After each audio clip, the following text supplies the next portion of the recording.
Welcome to our channel. Today we how to disable Clarity Session Replay Tracking easy tutorial step by step clearly. To disable Clarity Session Replay Tracking, start by accessing your website's dashboard. Log into your content management system or website builder.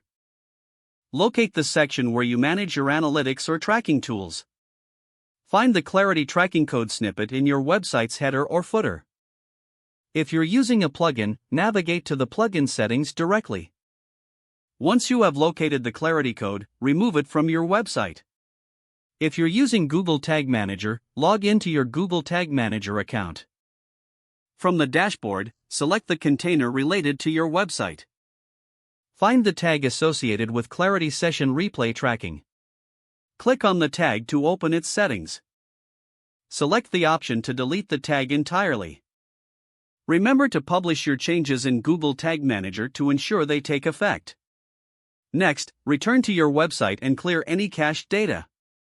This step ensures that the changes are properly reflected on your site. After clearing the cache, navigate to your website and verify that the Clarity tracking is disabled. You can do this by checking the website's source code. Look for any remaining Clarity code snippets. If you don't find any, your Clarity Session Replay Tracking is successfully disabled. Consider monitoring your site analytics to ensure everything is functioning as expected. This completes the process of disabling Clarity Session Replay Tracking.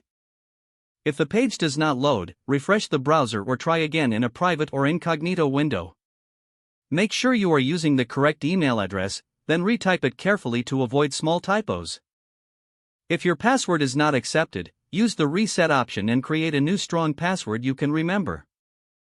Check your spam folder for verification or security emails, then complete any requested confirmation steps. Enable two-factor authentication if available to improve account security and reduce unauthorized access risk. After signing in, review your profile details so your contact information and settings are accurate and current. If you see an error message, note it down and try again after restarting your device and internet connection.